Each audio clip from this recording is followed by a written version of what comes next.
اللہ رب العزت نے کلام مجید میں ارشاد فرمایا وَعَهِدْنَا إِلَىٰ إِبْرَاهِيمَ وَعَهِدْنَا إِلَىٰ إِبْرَاهِيمَ وَإِسْمَاعِيلَ أَن طَهِّرَا بَيْتِيَ لِلطَّائِفِينَ وَالْعَاكِفِينَ وَالرُّكَّعِ السُّجُودِ۔ اور اللہ رب العزت نے اپنے دو نبیوں کو، ابراہیم و اسماعیل دو نبیوں کو اللہ نے حکم دیا۔ کس بات کا حکم دیا؟ دو نبیوں کو اللہ نے یہ حکم دیا کہ وہ اللہ تبارک و تعالیٰ کے گھر کی صفائی کریں، طاہرہ، ان کو صاف کریں، بیتی یا میرے گھر کو، یعنی کیا مقصد ہے؟ بیت الحرام کو، خانہ کعبہ کو، فرمایا میرے گھر کو صاف کریں۔ کس لیے صاف کریں؟ للطائفین، طواف کرنے والوں کے لیے، للطائفین، طواف کرنے والوں کے لیے، والعاکفین، اعتکاف کرنے والوں کے لیے۔ کس کے لیے؟ اعتکاف۔ اس کا مطلب یہ ہے کہ جب کعبہ بنا تھا یا کعبہ کی تعمیر ہو رہی تھی تو اس وقت بھی تو اعتکاف کرنے والے تھے، تب اللہ نے ابراہیم و خلیل کو یہ فرمایا کہ میرے مہمان اللہ کے میرے گھر میں بیٹھیں گے، اس لیے تم نے کیا کرنا ہے؟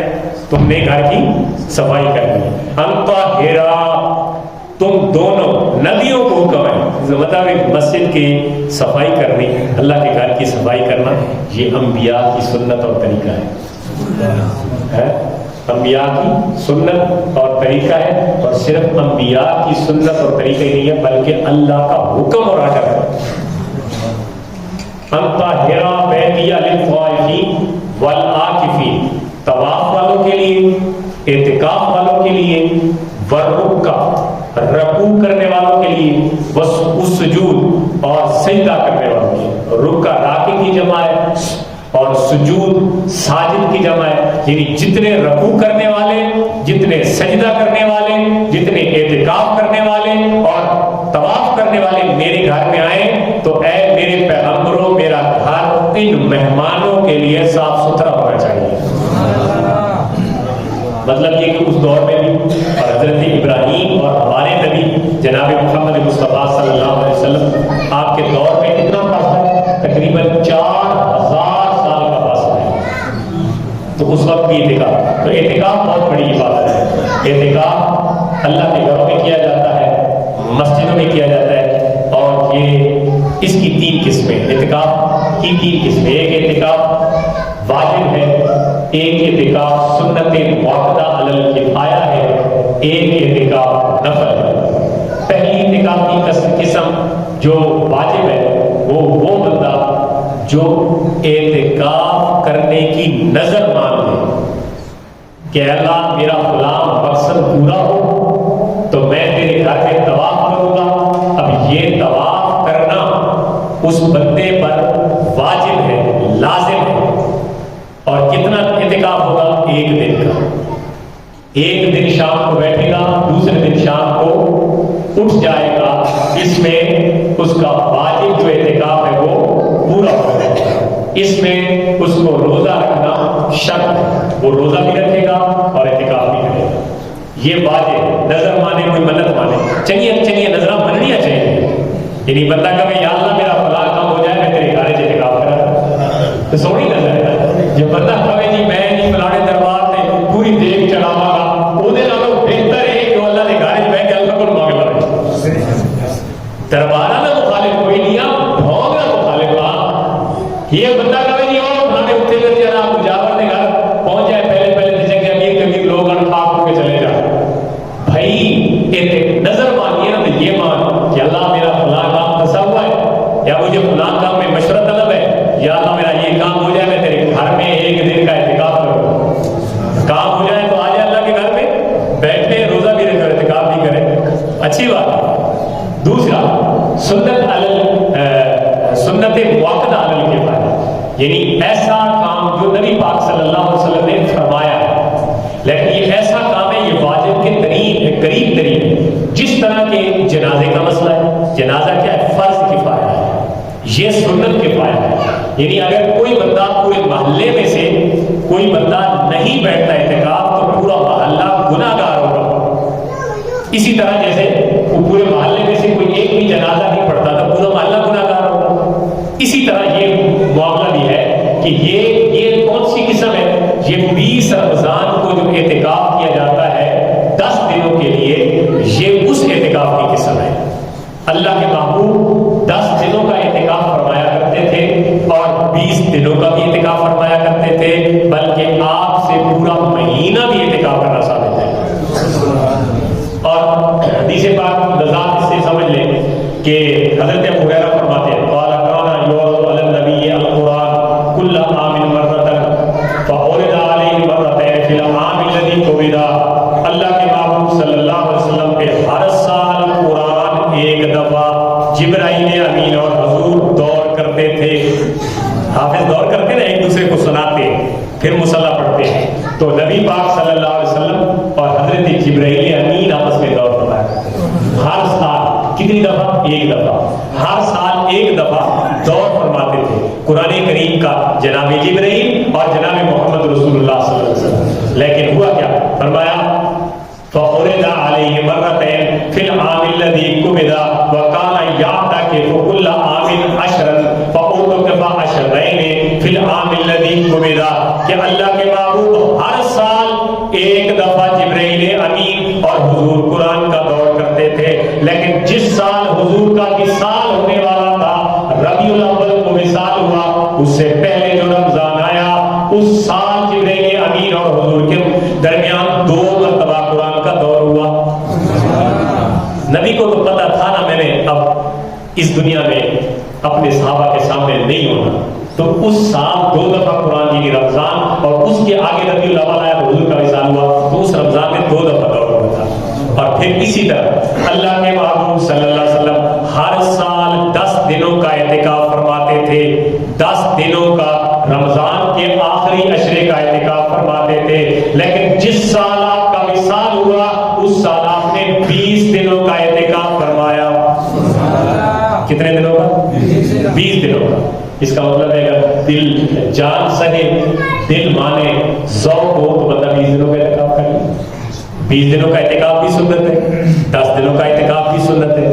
جو 10 دن کر لیتے ہیں وہ بھی خوش قسمت ہے، 20 دن تو اس سے زیادہ خوش قسمت ہے. اور جو پورے 30 دن بیٹھا رہتا ہے وہ اس کی کسی مثال، کسی محدث نے اس کی مثال اس طرح شیئر کی. اس نے کہا کہ یہ اعتکاف کرنے والے کی مثال، چونکہ لوگوں کو سمجھ نہیں آتی نہیں کہ اعتکاف کیا چیز ہے، تو کیا کہ اعتکاف کرنے والے کی مثال سمجھے کیسے.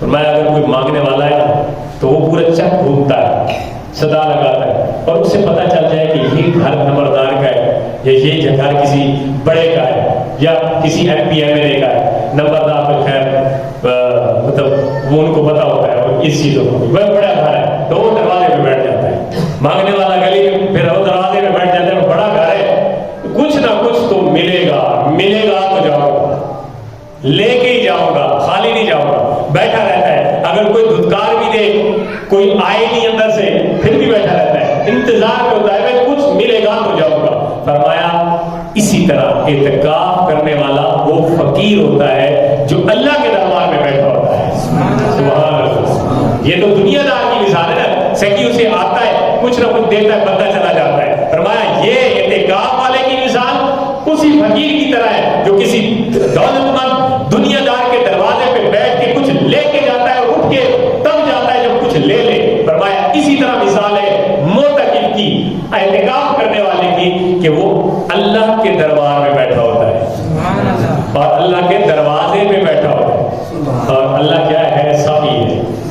ان اللہ حی کریم، اللہ حیادار بھی ہے، اللہ سخی بھی ہے. اور فرمایا اللہ بڑا سخی، اللہ سے بڑا اور کوئی سخی نہیں ہے. تو پھر جو اللہ کے دربار پہ جائے اور مانگے تو پھر اللہ کی سخاوت کے دے، یہ چیز ہی منافی ہے کہ اللہ اس کو عطا نہ کرے. تو مطلب یہ ہے کہ اعتکاف کرنے والا شخص ضرور بے ضرور مرادیں پا کے اٹھتا ہے. ہاں یہ ضروری ہے کہ اس کا دل میں خلوص ہونا چاہیے، رضائے الہی ہونی چاہیے، اپنے گناہوں کی بخشش ہونی چاہیے، پہلے جتنے ہو گئے ان سے معافی مانگ کے نئے سرے سے اپنی زندگی کا آغاز ہونا چاہیے. یہ صورت حال ہو تو پھر اللہ تعالیٰ اسے ٹکٹ پروانہ عطا فرما دیتا ہے. یہ دوسری قسم ہے. تیسری قسم ہے نفل اعتکاف کی. نفل اعتکاف کیا ہے؟ نفل اعتکاف کسی بھی وقت مسجد میں آپ آئیں. اچھا اس سنت اعتکاف میں بھی روزہ شرط ہے, واجب میں بھی, نظر میں بھی روزہ شرط. سنت اعتکاف 10 دنوں والا آخری عشرے کے اعتکاف میں بھی روزہ شرط. تیسرا ہے نفل اعتکاف, جو کوئی بندہ کسی بھی وقت 1 گھنٹے کے لیے, 1 دن کے لیے, 24 گھنٹوں کے لیے, 10 دنوں کے لیے, 25 دنوں کے لیے, 1 دن کے لیے, 3 دنوں کے لیے, کوئی لمٹ نہیں ہے. کسی بھی وقت وہ اللہ کے گھر میں آئے اور اعتکاف کی نیت سے بیٹھ جائے. جتنی دیر عبادت کرے گا رہے گا وہ اعتکاف کی حالت میں ہوگا. تو یہ ہر مسلمان کو جب مسجد میں آنا چاہیے, جب نماز پڑھنے آتے ہیں تو اس کو اعتکاف کی نیت کر لینی چاہیے. اس کو اعتکاف کی نیت کر لینی چاہیے. اگر الفاظ نہیں آتے, الفاظ کیا ہے؟ نوائی کو سنت الاعتکاف, ایک ہوتا ہے سنت الاعتکاف جو یہ 10 دنوں میں, تو یہ نفل اعتکاف بھی نبی پاک صلی اللہ علیہ وسلم کا طریقہ کار مبارک تھا. لہذا اس میں بھی یہی دعا پڑھ سکتے ہیں, نوائی تو سنت الاعتکاف. آ جائیں مسجد میں, جتنی دیر رہیں اعتکاف کی حالت میں آپ ہیں, جتنا اجر اعتکاف والے کا ہوگا اتنا اجر تمہارا ہی ہوگا. اور جب جائیں گے تو آپ پہ کوئی قدر نہیں ہے کہ آپ مسجد سے باہر نکلے تو آپ کا اعتکاف ٹوٹ گیا. نہیں, وہ آپ کا نفل اعتکاف تھا. 3 دنوں کے لیے لوگ زیادہ بیٹھتے ہیں, 27 کو 30 تک بیٹھ جاتے ہیں, 26 کو 28 تک بیٹھ جاتے ہیں, 23 کو 25 تک بیٹھ جاتے ہیں, جس کو جس طرح ٹائم ملے. آگے چونکہ زمیندارہ علاقہ ہے تو لوگوں کا زمین فصلوں کا سسٹم ہے, تو ابھی سے وہ 2-3 دنوں کے لیے بیٹھ جائے. 10 دنوں کے لیے نہیں بیٹھ سکتے, 3 دنوں کی اعتکاف کی نیت کر لیں. اس میں کوئی نہیں ہے کہ یہ 20 سے پہلے نہیں بیٹھ سکتا, 19 کو نہیں بیٹھ سکتا, 24 کو نہیں بیٹھ سکتا. تو 3 طرح کے اعتکاف کی قسمیں میں نے بتائی ہیں. واجب اعتکاف جو نظر مانی ہو, سنت اعتکاف جو آخری عشرے والا اعتکاف ہے رمضان کا, اور نفل اعتکاف جو کسی بھی وقت آپ مسجد میں بیٹھ کے اعتکاف کی نیت سے رہ سکتے ہیں اور پھر عبادت کر سکتے ہیں. آپ کو اعتکاف کا ثواب ملے گا. یہ اعتکاف 3 طرح کا جو میں نے آپ کو بیان کیا. تیسرے میں روزہ شرط نہیں ہے. نفل اعتکاف میں آپ روزہ نہیں بھی رکھیں گے تو آپ کا اعتکاف ہو جائے گا, لیکن پہلے دونوں میں اعتکاف میں روزہ شرط ہے. اب اعتکاف کا اجر کیا ہے؟ اعتکاف میں کتنا اجر ملتا ہے بندے کو؟ ظاہر ہے میں اور آپ اگر کچھ بھی عمل کرتے ہیں, نیک عمل کرتے ہیں, تو ہمارا مطمئن نظر ہوتا ہے کہ ہم اللہ کی طرف سے, اللہ کی بارگاہ میں معذور ہوں, اللہ ہمیں اجر دے دے. اسی لیے سے آتے ہیں نا, ورنہ کسی کا منہ دیکھنا کے لیے تو مسجد میں کوئی نہیں آتا, نہ امام کو دیکھنے کے لیے کوئی آتا ہے, بس یہ اجر کے لیے آتا ہے کہ میں نماز پڑھنی ہے, اللہ اجر دے گا. نیت یہ ہوتی ہے اجر کی. تو اجر اعتکاف والوں کا اجر کتنا ہے؟ جو اللہ کے گھر میں بیٹھ جاتا ہے تو اس کا اجر کتنا ہے؟ اس کے بارے میں بھی رسول اللہ صلی اللہ علیہ وسلم کی حدیث موجود ہے, مشکاۃ شریف میں یہ روایت موجود ہے. حضرت ابن عباس راوی فرماتے ہیں, من اعتکف العشر الاخیرہ, جو آخری عشرے کا اعتکاف کر لے, آخری 10 دنوں کا اعتکاف کر لے, کانا کحجتین و عمرتین مبرورین, جو بندہ آخری عشرے کا اعتکاف کر لے اس کو اللہ تعالیٰ 2 حجوں کا, 2 عمروں کا اور مقبول کیے گئے حجوں اور عمروں کا ثواب اللہ تعالیٰ. 2 ایک نہیں 2 حج 2 عمرے, کم سے کم کی لمٹ ہے, اس زیادہ تو کوئی نہیں ہے. میں پہلے بتاتا ہوں, قرآن نے جہاں پہ من جاء بالحسنۃ فلہ عشر امثالها کا 10 کا ذکر کیا ہے کہ ایک نیکی کرو تو 10 ملے گی, تو یہ 10 کم سے کم فگر قرآن تو بتاتا ہے. زیادہ سے زیادہ کی کوئی حد ہی نہیں ہے کہ آپ کا جتنا خلوص بڑھتا جائے گا ثواب اتنا بڑھتا جائے گا. فرمایا کہ اگر کوئی بندہ اعتکاف کرے عشرہ اخیر کا, آخری عشرے کا, تو میرے حضور نے فرمایا اسے 2 حج 2 عمرے, وہ بھی مقبول میں نہیں, جو اللہ کو قبول ہو جائیں, اللہ کی بارگاہ میں قبول ہو جائیں, وہ حج و عمرہ کا ثواب اللہ اس بندے کو دیتا ہے جو اللہ کی بارگاہ میں یہ اعتکاف جو آخری عشرے کا اعتکاف ہے یہ کر لیتا ہے. رمضان کا اعتکاف اس کا یہ اجر. اور بھائی اس سے بڑی بات اور کیا ہو سکتی ہے کہ اعتکاف کرنے والا مسجد میں بیٹھا ہے, مثال کے طور پر ایک بندہ اعتکاف میں, باہر جنازہ آ گیا, اب جو بندہ اعتکاف میں نہیں ہے وہ جنازہ پڑھے گا, اس کو ثواب ملے گا. ظاہر جنازہ پڑھا کر لوگوں کا, جانتے ہو یا نہیں جانتے, جنازہ پڑھنا چاہیے. ہمارے ہاں جنازے میں لوگ تگودو نہیں کرتے, کلخانی میں لوگ تگودو کرتے ہیں. بھائی جنازے میں تگودو کرو, جنازے میں کلخانی اپنے اپنی جگہ سال ثواب کا سسٹم ہے، اس پہ بھی جاؤ، لیکن پہلی ترجیح پرائرٹی جنازے میں شامل ہونا چاہیے کہ آپ جنازے میں جائیں، چاہے کسی کو جانتے نہیں جانتے، کوئی امیر فوت ہوا ہے، غریب فوت ہوا ہے، آپ جنازے میں جائیں۔ تو ایک بندہ باہر ہے وہ جنازہ پڑھ لیتا ہے، ایک بندہ اندر بیٹھا ہے وہ باہر نکلتا ہے تو اس کا اعتکاف ٹوٹ جائے گا۔ اب وہ کیا کرے؟ اللہ کے محبوب نے اس سے بھی محروم نہیں فرمایا۔ میرے حضور فرماتے ہیں کہ بندہ اندر بیٹھا ہوا ہے، ان رسول اللہ صلی اللہ علیہ وسلم قال فی المعتکف ہوا یعتکف الذنوب ویجزا له من الحسنات کعامل الحسنات کلها۔ فرمایا جو بندہ اعتکاف میں بیٹھا ہوتا ہے وہ گویا کہ گناہوں سے محفوظ جگہ پہ بیٹھا ہوا ہے، یعنی گناہ نہیں کر رہا لیکن اس کا ظاہر سے ضرورت ہے نیکیوں کی۔ اب وہ جنازہ تو نہیں پڑھ سکا، اسے کیسے جنازہ پڑھنے کی نیکی ملے؟ تو اللہ کے محبوب نے یہ مسئلہ فرمایا باہری دنیا، باہر کے لوگ جو جو نیکیاں کر رہے ہیں اور اعتکاف والا نہیں کر سکتا، اللہ ان کی نیکیوں کو تو قبول فرمائے گا، اس کو بیٹھے بٹھائے ان نیکیوں کا ثواب اللہ عطا فرمائے گا۔ باہر والے نے جنازہ پڑھ لیا، اندر والے نے نہیں پڑھا، اب افسوس نہ کریں۔ صحابہ افسوس کرتے تھے نیک عمل کے چھوٹ جانے، ہائے رمضان کے روزے رہ گئے، ہائے تراویح رہ گئی، ہائے نماز رہ گئی، یہ تو وہ افسوس کرتے تھے۔ ہمیں تو جو ہی نہیں رہی تھی نا، مطلب روزے، نمازیں، تراویح، اپنی دما دم زندگی جاری ہے، بس روٹین چینج کوئی نہیں ہوتی ہماری۔ اگر کوئی بڑی مشکل سے بڑا کو تگڑا جوان ہو، تگڑا بندہ ہو، وہ کوئی 1 2 4 دن یا مہینہ روٹین سیدھی کر لے، یہ بھی بڑی ہمت ہے، لیکن روٹین ہماری کوئی نہیں، یہ صرف